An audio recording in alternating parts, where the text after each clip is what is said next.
Hello and welcome to this week's episode of Beat the Experts. As always, alongside Mike Bires, I'm Andrew Chiappazzi. The playoff picture in basketball for boys and girls is starting to come into focus. AJ, there's some big games this week, so let's break down some of those games. And perhaps the biggest game this week is maybe one of the hardest tickets to find all season long, as Quaker Valley hosts Newcastle on Tuesday. They're trying to do pre-sale tickets for that because tickets will likely not be available at the door because this is such a highly anticipated matchup. Newcastle leads Section 2 in Class 4A with an 8-0 record. Quaker Valley right behind at 7-1. The last time these two teams met up at Newcastle was a 54-53 Newcastle win. That is the only loss Quaker Valley has had all season long, and I remain thoroughly impressed by the Quakers in the type of season that Mike Mastriani's club has put together. They can score, they have talent, they have scoring depth, and they play very, very good defense against some very good offensive teams. Because of all of that and the tight confines of Quaker Valley's gym, the Quakers, in my mind, might be a little bit of a favorite Tuesday night, even though Newcastle leads this section. I just really like the way Quaker Valley is playing basketball right now. Yes, I agree, AJ. I've seen the Quakers play twice so far this year. Outstanding basketball team. They are complete in every phase of the game. I will say this. Newcastle, since Ralph Bunda has been there the past 6 years, have been maybe the best basketball team in the WPIAL during that span. Their record, the Red Hurricanes, since Ralph Bunda became coach, is 154-19 with 3 WPIAL championships and the state championship. They aren't very tall, but they're athletic. They're great defensively. The atmosphere Tuesday will be intense. That gym only holds 600 fans. Newcastle's gym holds over 2,000. Newcastle has over 1,000 season ticket holders. They won't be attending this game.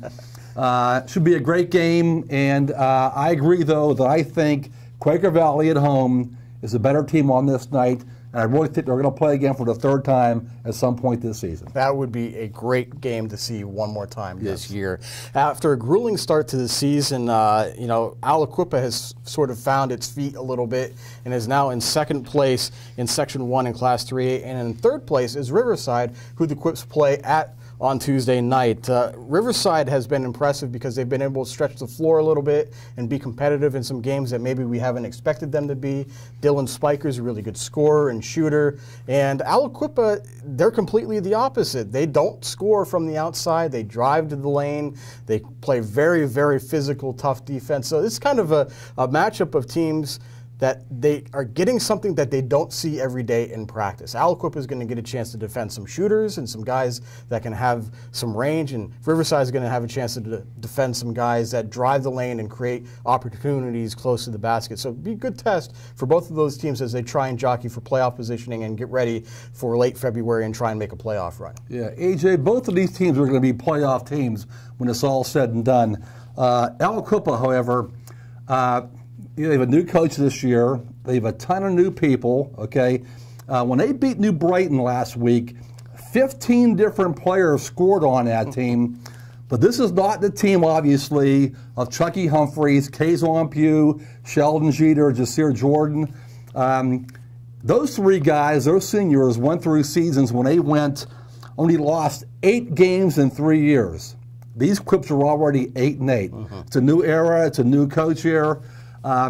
No way are they going to be WPIAL championship legitimate contenders, but they're going to get better and better as the year goes on. So early in the year, the Quips beat Riverside 49-46 on their home court.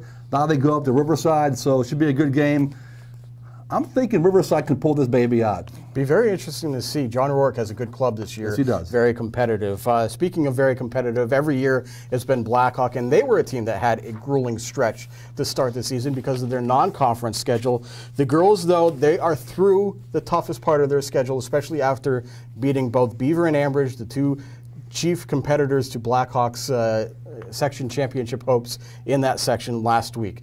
Blackhawk is 7-0 in that section. They have beaten Ambridge twice. They play Beaver one more time. They already have a win against the Bobcats. They are through the toughest part of their section schedule, and their only real test will come in that game against Beaver later this year. They play Newcastle this week, and Steve Lodovico just has to be very happy that his team has come through the toughest part of their section schedule, 7-0, and they've gotten their test in the non-conference schedule, because now they can just get ready for the playoffs and be in very good shape when the postseason rolls around. Well, AJ, we spoke a lot on our shows and also in print about Blackhawks' strength of schedule.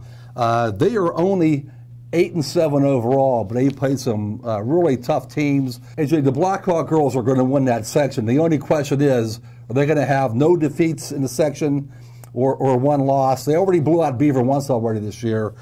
So I really think Blackhawks getting better and better. And I will say this, when they play Newcastle on Monday night, you know, they're going to win that game. But it's a special night because it's Blackhawks' annual Alzheimer's Awareness Night. The Cougars, instead of wearing their green, gold, and white uniforms, are wearing white and purple. They're going to have a few fundraisers, a 50-50 raffle, some other things. But, you know, Steve Lodovico, the coach, his mom has Alzheimer's, and that's why they're doing this here. So even though it's not going to be a very competitive basketball game, it will be a special night at Blackhawk High School Monday night. Well, that does it for this week's episode of Beat the Experts. You can keep track of all these scores on timesonline.com. And join us at noon Thursday for the latest edition of Game On the Record. So for Mike Bires, I'm Andrew Chiappazzi. That does it for now. We'll see you soon.